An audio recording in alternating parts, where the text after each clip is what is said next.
Good evening, everyone. Thank you very much for joining us this evening. Welcome to Mount Vernon. I'm glad it seems like the weather is cooperating now, so I think we're in much better shape. I want to welcome all of you here that are here in the theater and also all of you who are watching around the world through our virtual format.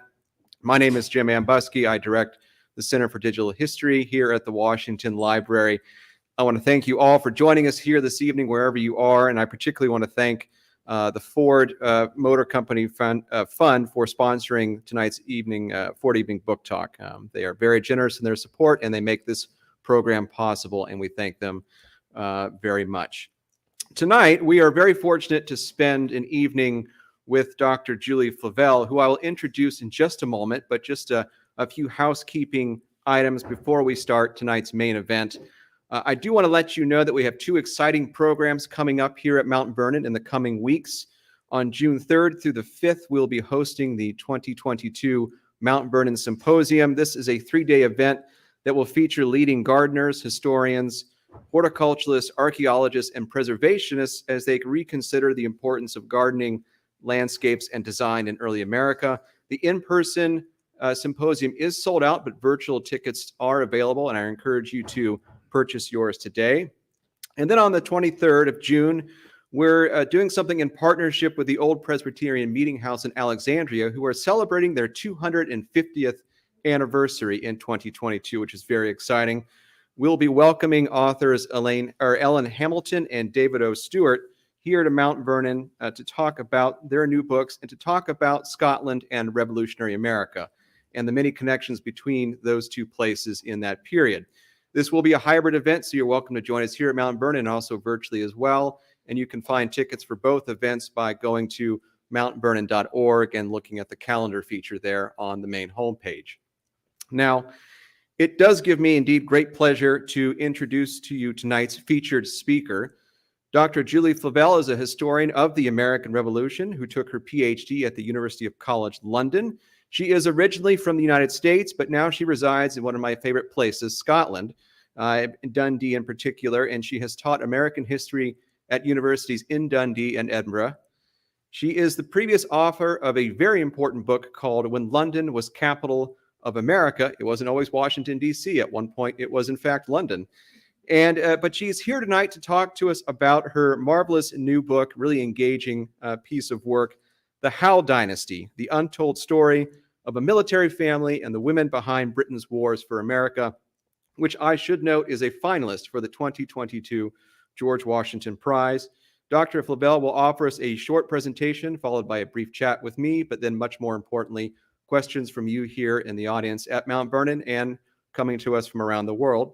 So please do join me in giving Dr. Julie Flavell a warm Mount Vernon welcome.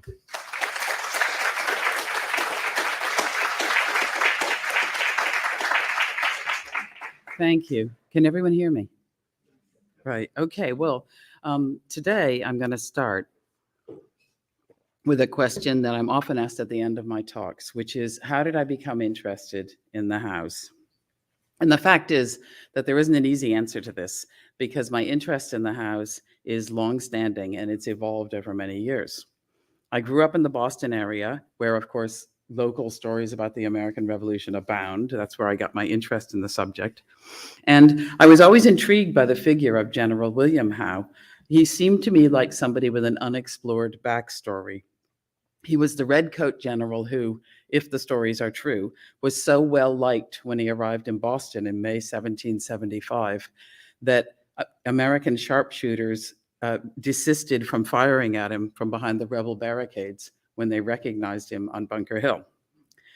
And by 1776, in what was an unusual arrangement, he was commander-in-chief of the British forces in America alongside of his brother, Admiral Lord Howe. And the impression that the Howe command was a family affair is intensified by the fact that the brothers, as Admiral and General Howe were called during the War of Independence, had another brother who they had lost 20 years earlier in the American wilderness fighting the French at Fort Ticonderoga. So neither Admiral nor General Howe had the usual profile of British career officers jumping into the American war hoping to get ahead. So when I came to study the American Revolution as a serious scholar, I discovered that the sense of mystery that I detected about the Howes was a persistent thread in every work, scholarly work on the Howe command. For over 2 centuries, there have been longstanding conspiracy theories surrounding the brothers to the effect that they were deliberately soft on the rebellion. And these theories have been taken seriously over the years by historians, and they've never entirely died down. Now, the fact is that the Howes they normally in histories, they're given the greatest share of the blame for Britain's failure to win the war, because their command was at a time when France hadn't come in on the side of the Americans, and the American army wasn't quite yet up to professional scratch. And of course, the British expected the war to be an easy victory. So like any commanders in any war who failed in their objective, they've been accused of all sorts of missed opportunities. But they've also been accused of what's much worse, which is deliberate failure to bring the war to a conclusion by avoiding an all-out confrontation with the rebel army. And all sorts of motives have been adduced to account for this backwardness in the service of their country. And the sense of mystery around the Howes, the words mysterious and enigmatic are frequently applied to them, was compounded by an accidental fire that destroyed all of the Howe family papers a few decades after the war. So historians have stressed that virtually nothing is known about the private lives and the family lives of the Admiral or General Howe beyond what can be found in professional papers, military dispatches. So the Howes seemed like a closed book, but I was led back to them through a very unexpected route. I was thinking of writing a sequel to my book, When London Was Capital of America. And in quest of material, I went to the letters of Caroline Howe. She was the sister of the Admiral and the General. And her letters are in the Spencer papers in the British Library.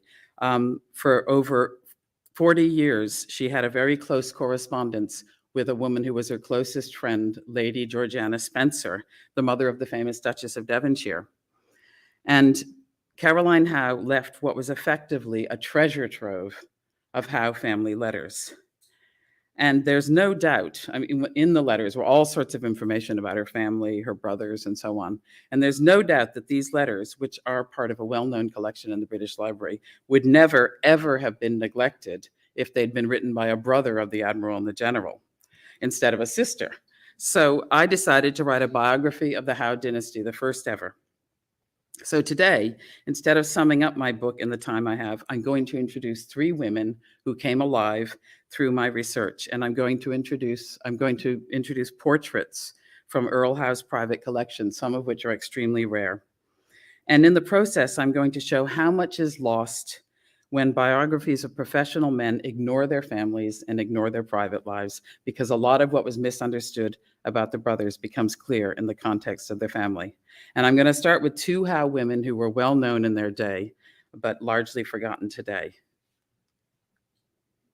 Okay, this is Charlotte Viscountess Howe, and she was the mother of the generation that included the Admiral and the General. And it was her ambition that turned the Howes into a celebrated military family in the 18th century. She was born in 1703 in Hanover, so she was initially German-speaking, and she had royal blood. Her mother, Sophia von Kielmansegg, was the illegitimate half-sister of George I. Sounds confusing, but she was effectively the niece through an illegitimate line of King George I. And she came to England in 1714 with her family when George I ascended the throne of Great Britain.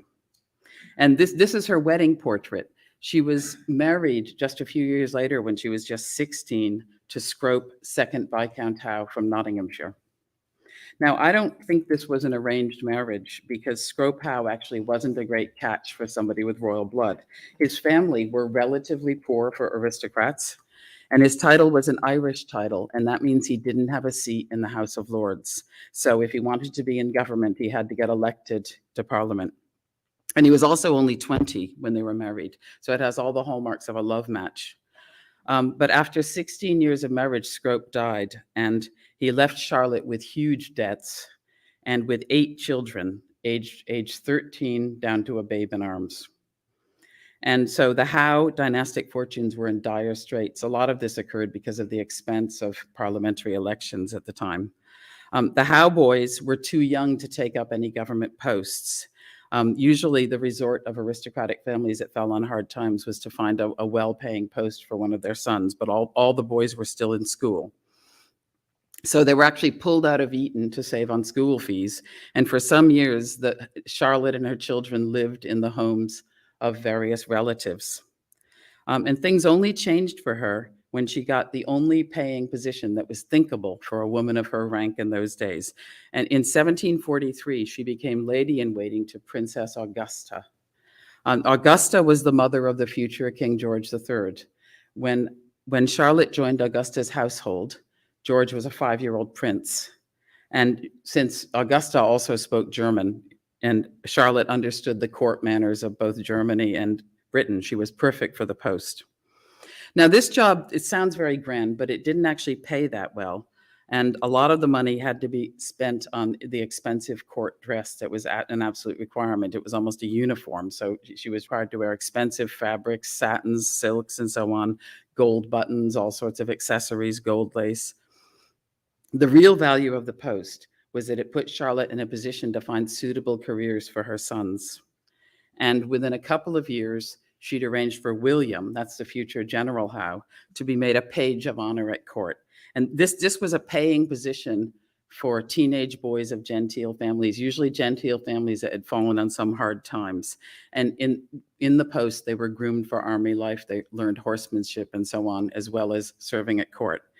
And her oldest son, George, became an ensign in the prestigious Regiment of Foot Guards in 1745 at the age of 20. And now another of her sons, the future Admiral Howe, was obliged to start his career off at the age of 11 in the Merchant Marine. And that was a step that was unusual for an aristocratic family. This is a portrait that never was reproduced before until my book. It's privately owned by the Howe family.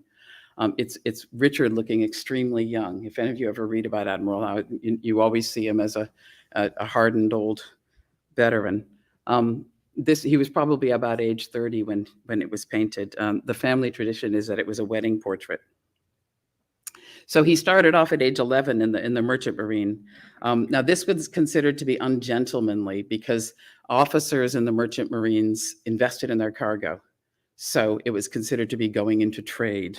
But it was difficult to get posts as midshipman in the Royal Navy, very competitive. He was age 14 when he finally entered the Royal Navy. With the start of the 7 Years' War in 1756, which of course is the French and Indian War here, Charlotte became the virtual head of the dynasty because all the Howe men were serving overseas.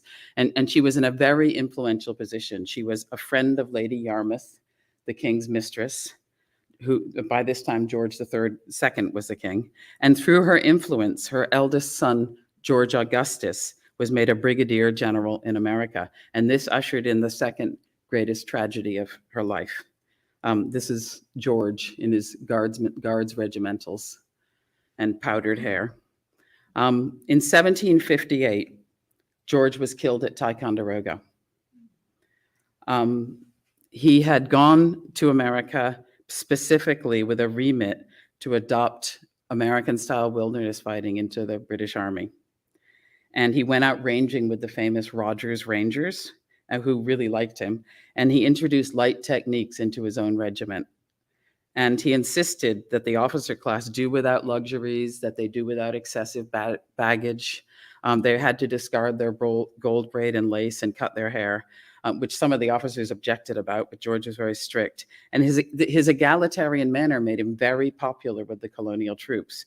In fact, I don't know how fair this is, but a 20th century historian writing after World War II claimed that George Howe was the most popular American officer ever to serve alongside American troops.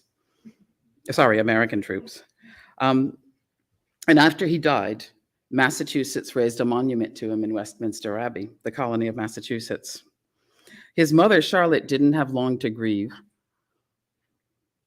because no sooner did the news of George's death reach England when she was obliged to take action to protect his parliamentary seat. He represented Nottingham. But when the seat was known to be emptied by his death, a predatory political manager named the Duke of Newcastle decided to install one of his local favorites, with only Charlotte there to protect the family interests. And Charlotte prevented this by doing something that was very out of character for a woman of her rank.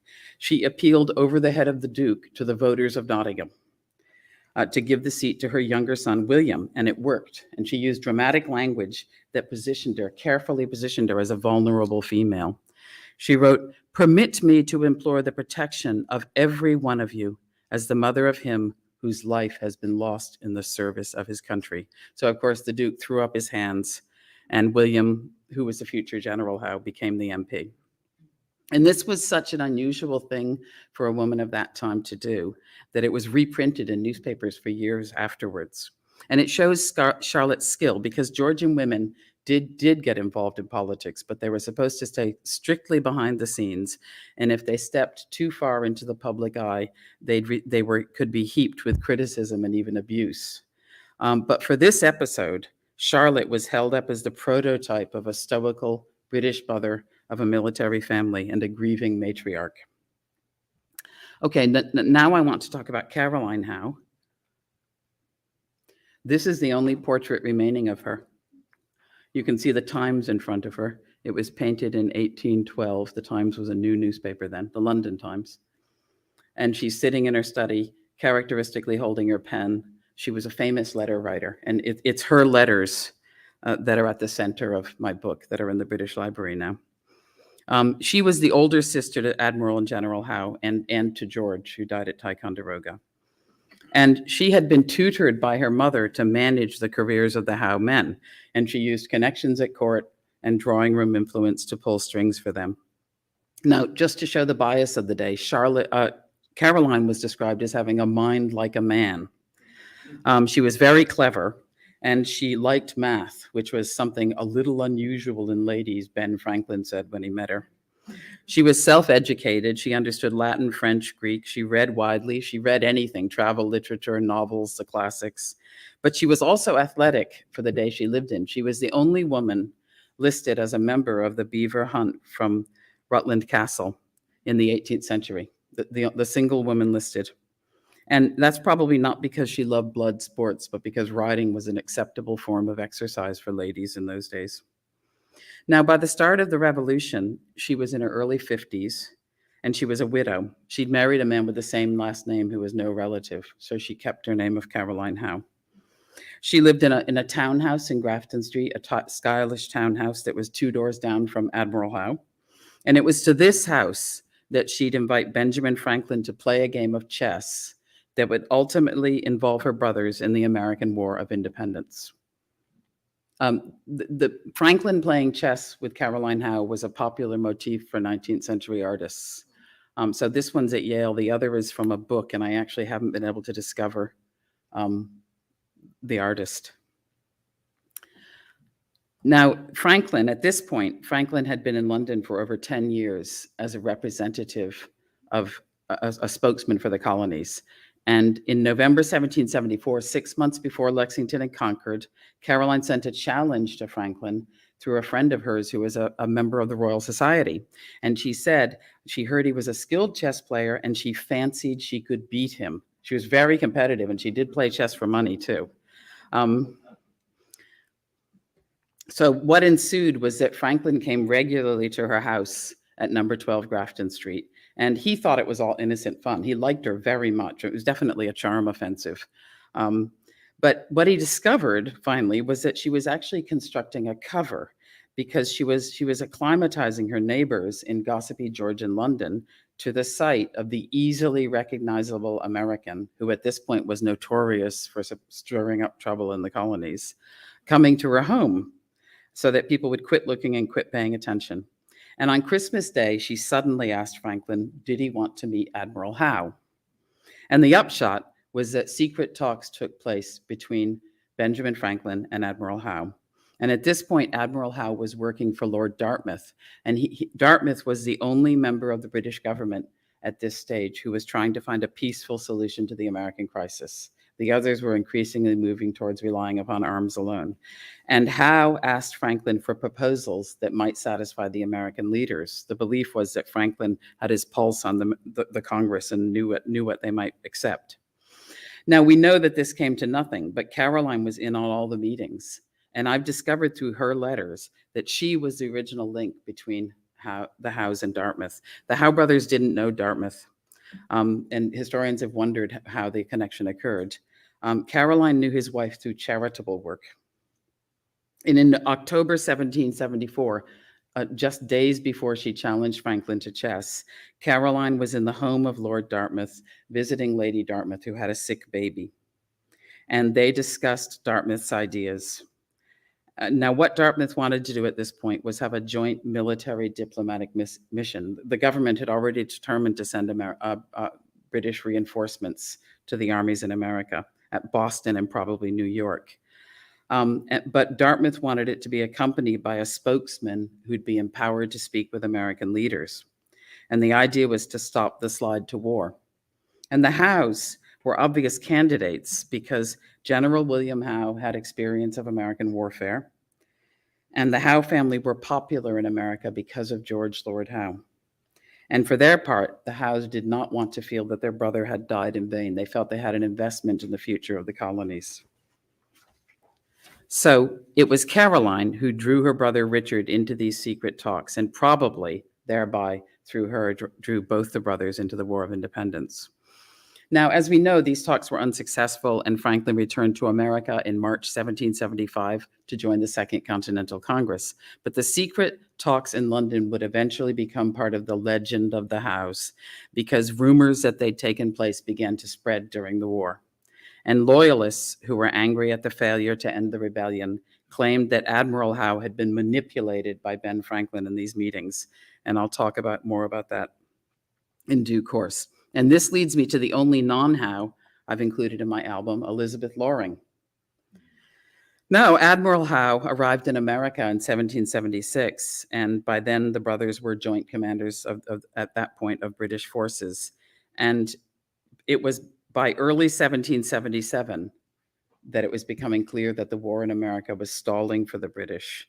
They'd taken New York City, of course, and then, as you'll all know, Washington struck back just after Christmas and early New Year, putting the British on the defensive for the rest of the winter. And it was news of this that caused British public opinion to start attacking the brothers. And now the conspiracy theories I've mentioned gained traction very quickly. The Howe brothers were accused of deliberately losing a war that had been sold by the government as being impossible to fail. And motives for their supposed perfidy varied. One was that they secretly supported the rebels because they'd raised a monument to George Howe. Another was that they wanted to prolong the war to make money. And another, the one that's persisted in the history books, is that they hoped to gain glory as the saviors of the empire. And they thought that by being soft on the American soldiers, that would bring the American leaders to the bargaining table, that would be the best way to do it. And this was the idea that was associated with the accusation that Franklin had manipulated Admiral Howe. I don't have a picture of Elizabeth Loring. There used to be one. It's completely disappeared. This is a cartoon that came out in London to give you an idea of the attack on the Howes there in October 1777. And you can see the admiral and the general seated at a table talking about how to prolong the war, how to get rich, and the devil saying, how prolong the war. But most of the blame was put on General Howe and immediate attacks on him. He was converted from a dashing hero, the dashing hero who'd helped capture Quebec in the 7 Years' War in 1759, to a decadent aristocrat. And the central figure in the media-based destruction of his image was Elizabeth Loring. Now, Elizabeth Loring was a Boston woman who Howe had met in 1775, and she and her husband Joshua were both loyalists, and they'd taken refuge in Boston after the Battle of Lexington and Concord. And when General Howe evacuated Boston and went to Halifax and then New York, the Lorings went with him. And at New York, Joshua was made commissary of prisoners by General Howe. It was in early 1777 when, these attacks on the house started up, that rumors began that Betsy Loring was William Howe's mistress, and that her husband stood by and allowed the affair in return for his job as commissary. And this accusation started with private letters by New York loyalists who were angry at Howe. They were writing home about it. But the rebel newspapers, of course, were quick to pick it up. They were happy to make these sort of accusations too. And so was the London press. So the Howes got it from both sides. Because, of course, in London, people were furious at the fact that the war was going badly. And as loyalist refugees came into London, they joined in the attacks. The Howes had been popular in both Britain and America after the 7 Years' War, but now they were made over to be middle-aged, bloated aristocrats who lacked what it took to win Britain's wars, and especially William. And the image that was widespread of him was of him in bed with Mrs. Loring, the idea of indolence.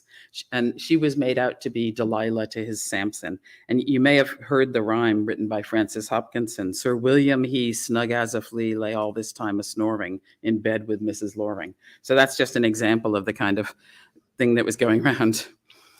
Now, historians have barely looked into the facts of Mrs. Loring's life, while constantly mentioning her, even if just briefly, as Howe's mistress. And it's always been assumed that all the gossip was true, despite the lack of immediate proof.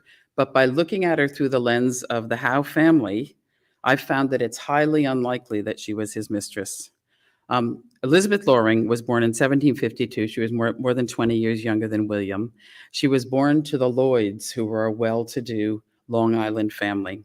And by the time she met William in May 1775, she was married to Joshua Loring, who was from a Boston family.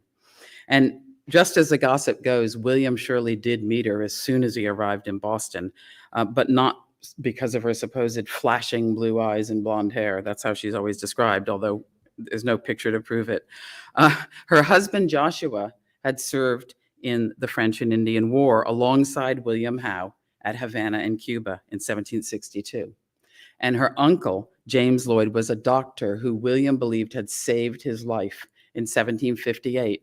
After the siege of Louisbourg, the British Army went to Boston, and this was in 1758, and William fell extremely ill, and he believed that it was Dr. Lloyd's care that had saved him. So William already knew Elizabeth Loring's family.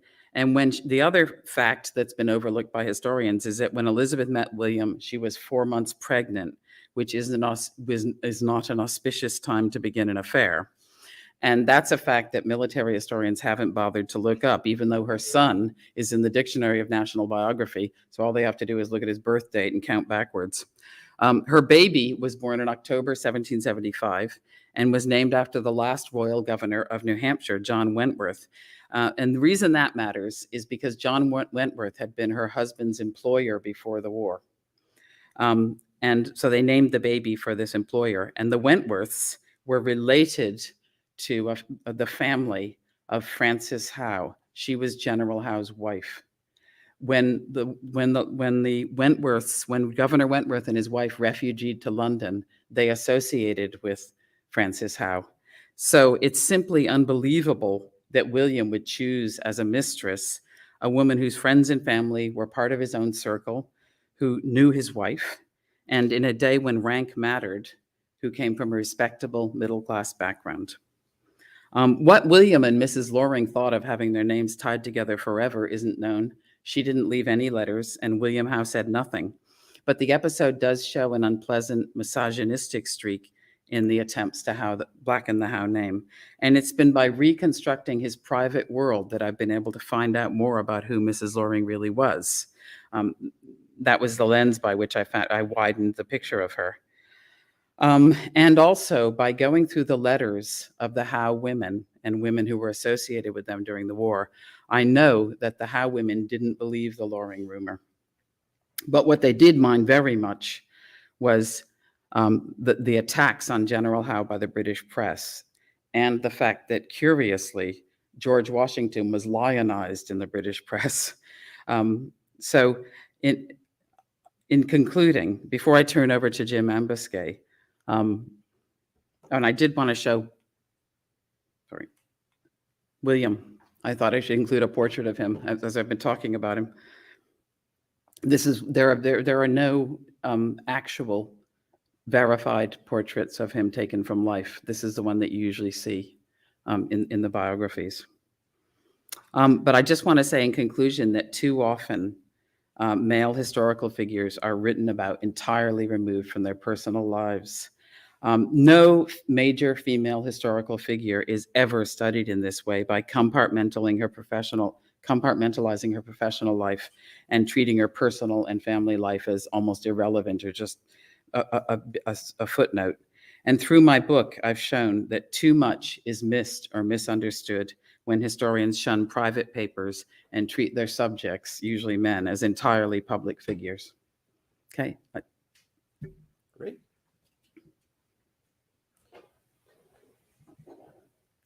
That should be raised the screen, please.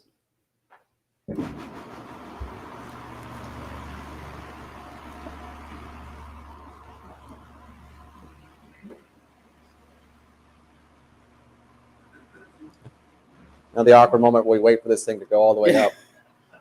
Julie, please. Thank you.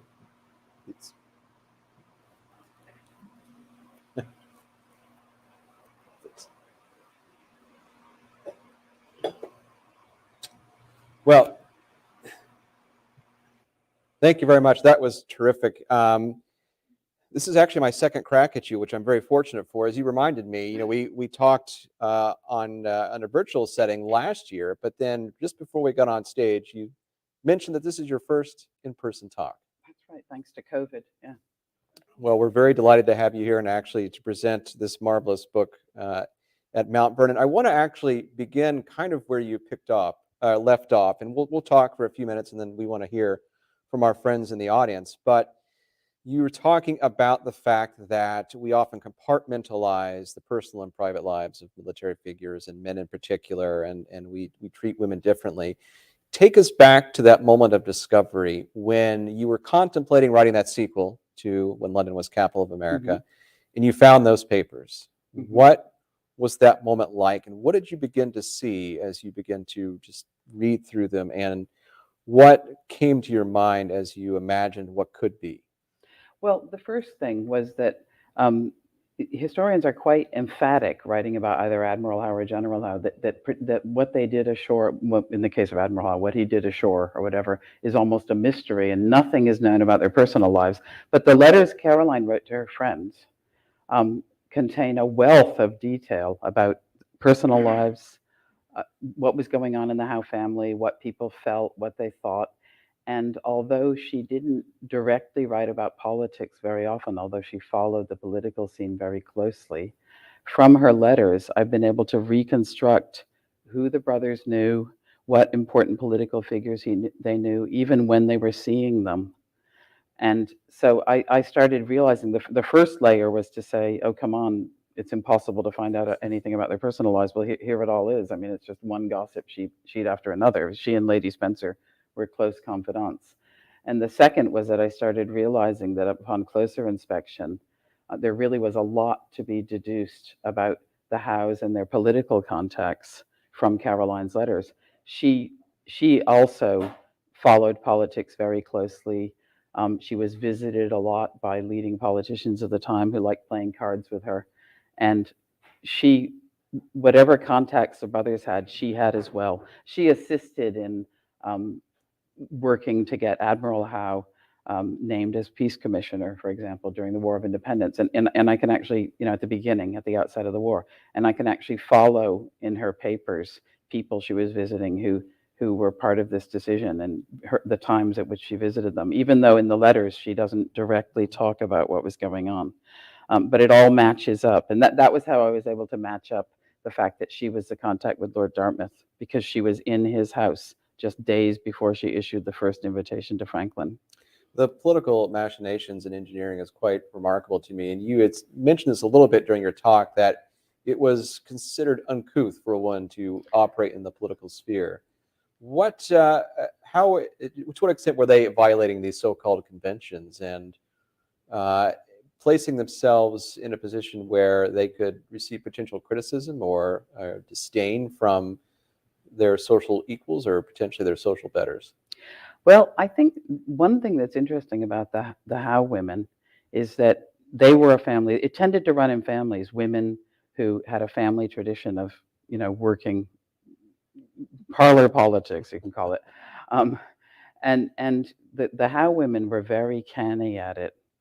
And I think there's a saying, well-behaved women seldom make history. Well, I don't think the Howe women would have given a hoot. As far as they were concerned, they were there to further the dynastic fortunes, and they did it, and they did it very well. And I think Caroline was very happy with her position in society. A lot of important men called upon her and respected her opinion, but she didn't go public. There was a view that women were supposed to be there on behalf of their family, and they simply weren't supposed to expose themselves too much to the public when they were. They mustn't look self-interested. It was considered unfeminine. So you may know the story of the Duchess of Devonshire, who openly campaigned in the early 1780s for Charles James Fox. And she was talked into going and kissing all sorts of voters in the streets and so on and so forth. And for that, she was absolutely hounded in the press because it was a public show, and she was stepping beyond the bounds. But as long as people were discreet, and I think Caroline's an interesting person because she's an example of a Georgian woman who played this game very successfully. But in one respect, though, she did care about women's position in society. She had very strong attitudes about scandal and friends of hers who were involved in scandal. She was supportive of women who left their husband because they were absolutely unlivable. But the way she supported them was by spreading the story that they'd gone away for their health or something. But she was always very supportive. And in one case, so she thought women should be treated well in marriage. And in one case, she actually appeared in court on behalf of a woman whose husband wanted to divorce her. So he trumped up a story of her having an affair. And Caroline and other people showed up and contradicted it all, and it was all dropped. So in her own terms, she believed that women should be influential and matter. I want to remind our folks here at the audience that we'll have an opportunity for questions in a moment. We'll pass the mic, and then those of you watching from home, please do pop your questions in the chat if you're watching on YouTube or Facebook or Twitter, and they'll be fed to me here, and we'll have a good conversation with you involved. You just brought up the press, and one of the things that really struck me, both in the presentation and also your book, of course, is that the Howe brothers just get lambasted in the press. But then, as you mentioned, Washington gets lionized. That's right. How does that happen? Yeah. That's not supposed to really be the way you think it would go. No, that's right. That's right. Washington was very popular. And I think that, when I think of the War of Independence, in some ways it was the most atypical war for Britain of the whole century. Most of the wars Britain got involved in, the first few years they did very badly. So at the start of the 7 Years' War, they lost at Rochefort, Hastembeck. There was Fort William Henry and other disasters in America. And in Britain, there'd always be this loud outcry, and then the British would pull themselves together and come back, fighting mad and defeat the enemy. And the British, although of course you couldn't exactly say they liked that, but they also regarded it as the mark of a free people. Because unlike tyrannical France, they didn't keep a huge expensive standing army all the time.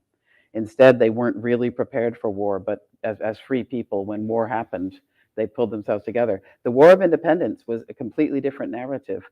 The British expected it to be easy, and in some ways, they were not comfortable with that because all of a sudden, they were Goliath and the Americans were David.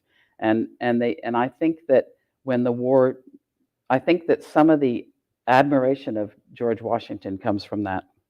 He was actually held up as a kind of a type of an Anglo-American soldier, an antique hero who had English values. He fought alongside his men. He endured hardships, and he didn't ask to be paid.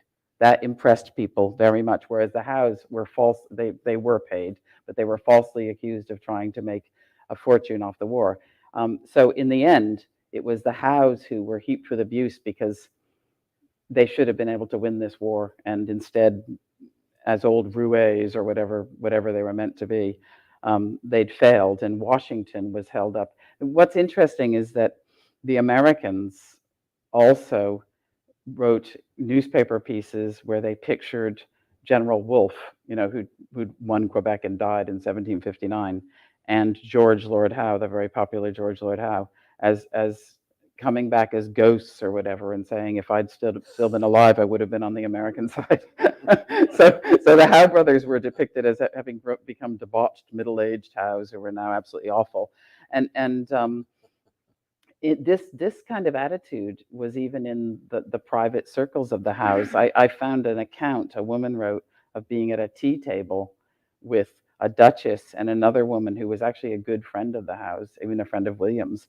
And the women were talking over the table saying, I adore General Washington. And the woman who was writing this down was really annoyed because she was very much opposed to the American War. But I think so the Howes must have heard in their own circles some of these attitudes. And of course, the Duchess of Devonshire, the daughter of Caroline's best friend, Lady Spencer, some of you may have heard this.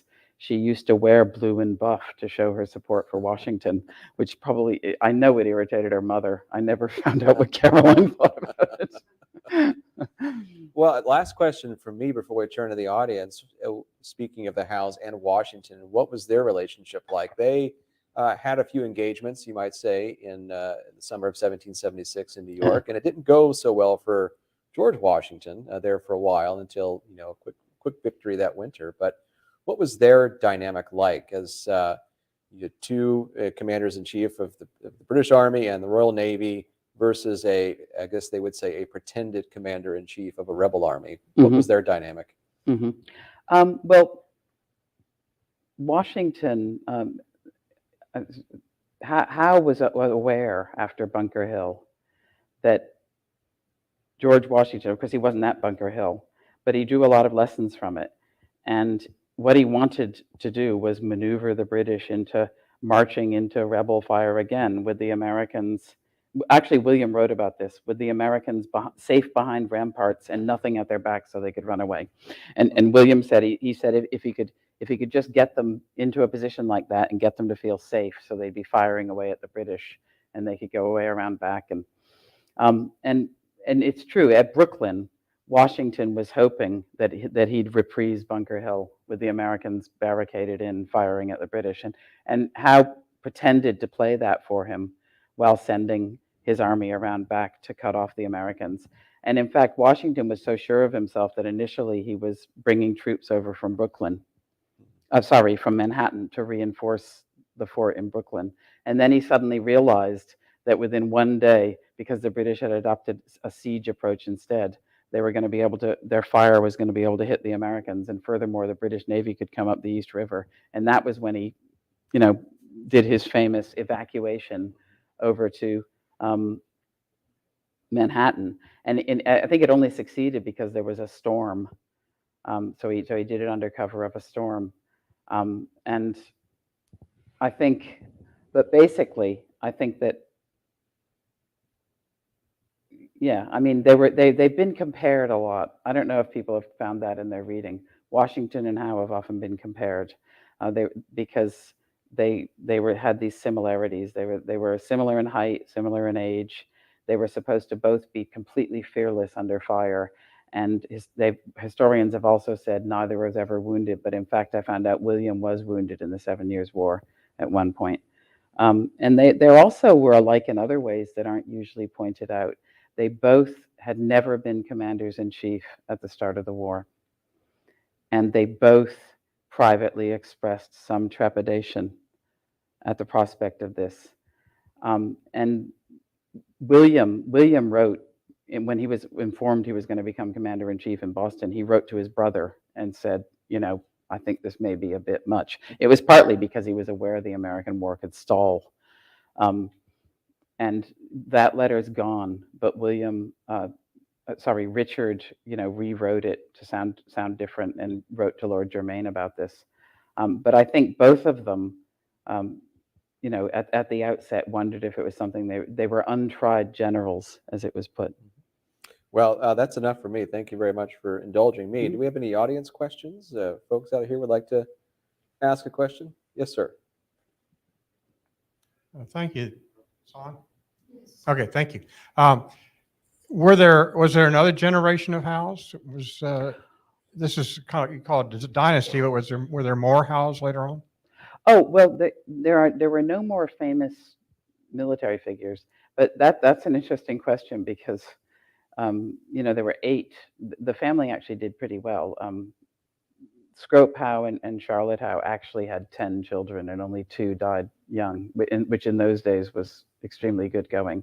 And 8 of them grew to adulthood. But strangely, most of them never had any children. That was more common in those days than you think. And only Admiral Howe had children. He had 3 daughters. And at one point, just at the end of the War of Independence, George III gave him a British title of Viscount Howe with a baronetcy that could be passed on to a female member of the family if he died without sons. And it was her son, Baroness Howe, after Richard died, who they then convinced George IV to make him an earl. That's why there's still an Earl Howe. There's actually a break between, because Admiral Howe eventually became an earl. There's a break between his title and the one that exists now, which still exists to this day. But it is peculiar that there were only the 2 girls, the 2 daughters of the admiral, who had children, and they each only had 1 surviving son. It's kind of a lesson in how very, very difficult it was in those days with all the primitive medicine to keep family lines going. Yeah. Thank you very much. We have a question coming in from Tom McAndrew over online. Was Caroline Howe involved in preparing General Howe's defense of his actions in America for his appearance before Parliament? Okay, I don't think so. I never saw any evidence for that. He was assisted by Major Balfour, who was a faithful, by then he was a colonel, who had been his faithful aide de camp. And I think probably members of the opposition advised him because he was very close with them by then. But I never heard that Caroline was actually directly involved in the construction of his defense. Thank you very much, Tom. Another question from the in-person audience? Yeah, down here in front.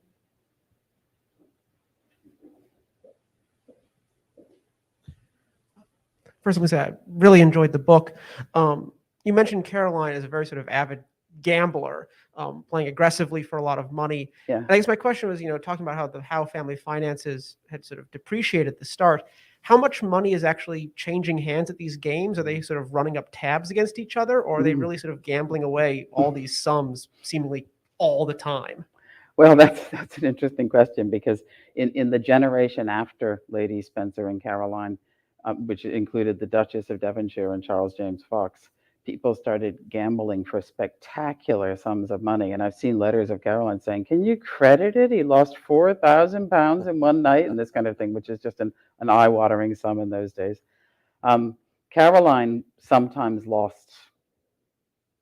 she would bemoan losing 60 or 70 pounds on a bad night and say, "Poor bank is empty." But she was careful. She wasn't, she was sensible. She enjoyed gambling, but she made sure that she didn't lose huge sums of money. Lady Spencer was actually a compulsive gambler, strangely enough. She was a very charitable woman who did all sorts of good for the poor, but she would gamble away large sums of money and wail about it to Caroline, who tried to tell her how to control her habit. But she was compulsive. Caroline was a very shrewd gambler, and she won a lot. And I've seen letters of other ladies who played with her, who complained that she would insist on raising the stakes. Let's gamble for higher and higher stakes. I think she liked excitement. A lot of aristocratic women used gambling as an outlet if they wanted, a bit of risk in their lives. And I think she was an example of that, but not foolishly. Thank you very much. Susan Sonamaker online is asking, did the Howe family have an opinion as to why Britain lost the war? It's probably something they didn't like to be asked at parties. I think that if they had to give a single reason, it would be General Burgoyne. I think, that sounds very partisan, but the one thing I took out of my book, which I've never read in any military history, is that the idea that Burgoyne's army could have just gone from Canada to Boston by sea was around at that time. He really didn't have to push his way through the American wilderness to join Howe at New York. He could have just gone by sea. But he saw Germain in London before the expedition started, and he had permission to try to break through and take Ticonderoga, which of course Carlisle had failed on the year before, and Burgoyne kept saying, I can do it, I can do it. But by that time, taking those backwoods forts wasn't as important anymore, because the object of the war was no longer to isolate New England, which it had been at the start of the war. And so, the British were very good at amphibious operations. The Royal Navy was something they had that the Americans couldn't even come close to. And it would have made absolute sense to just bring Burgoyne's army to join Williams at New York. And of course, Burgoyne didn't want to do that, because he would then be under Howe and the army would be placed under Howe's command. And he wanted an independent command. And Germain had the view that Howe was too soft and not trying hard enough, and Burgoyne would get out there and get the job done. And boy, he did. And so I think that if they had to, in fact, Howe put that into his speech before Parliament, his self-exculpatory speech, and then scored it out, I think for political reasons, because he didn't want to be seen to be attacking Burgoyne. He said, couldn't he have just come by sea? And then Saratoga would never have happened. And so I would say, yeah, I think the Howes were in favor of focusing more on amphibious operations and taking some of the large seaports and using the big advantage the British had, which was the Navy, and it wasn't getting bogged down in the backwoods and being picked off by American soldiers. Yeah. Other questions from here in the audience? Yes, sir. Down in front here.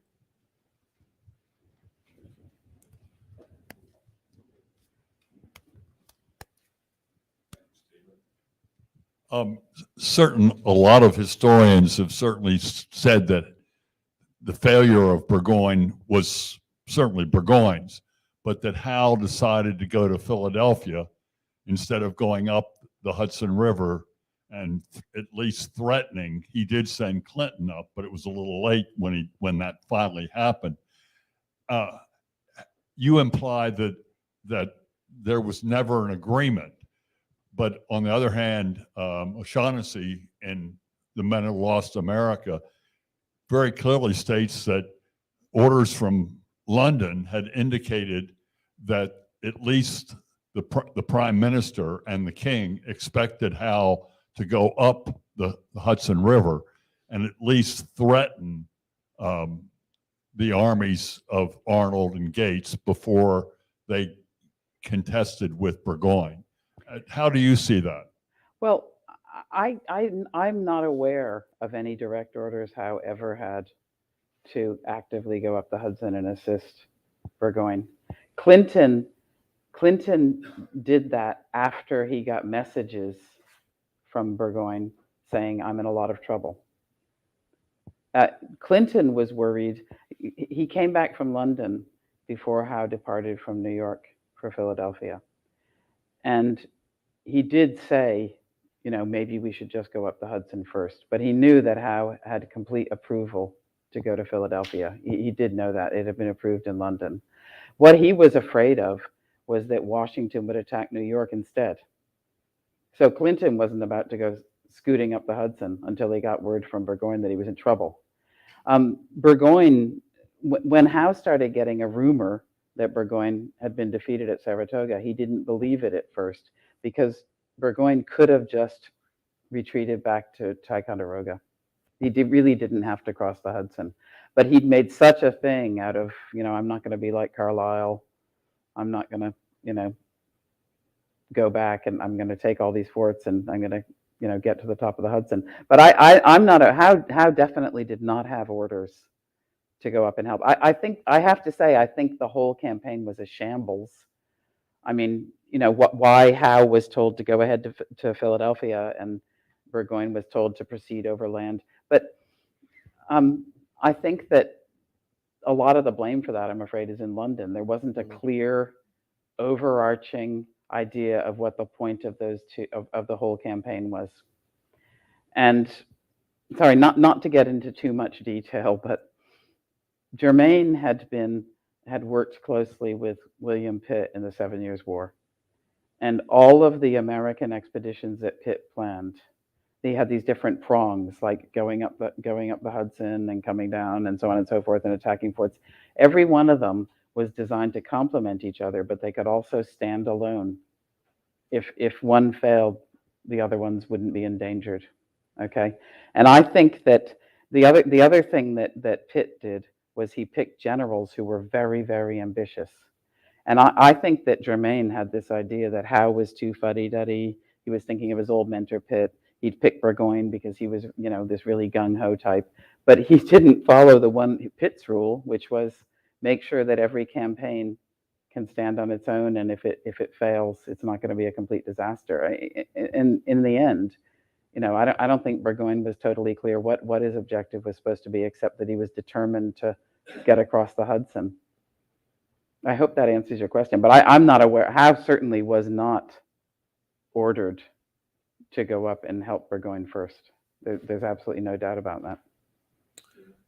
Well, I think that's a great place to end it. Julie, thank you very much. I really appreciate the opportunity to talk to you again. This has been a terrific, we could talk for 6 more hours actually about this book, and I hope you have a chance to ask her some questions after. We are selling some copies of Julie's wonderful book in the anteroom or the outer room out there, and I believe that you'll be available for signing. But thank you very much again. Please join me in thanking Julie Flavell. It's an honor to be here. Thank you.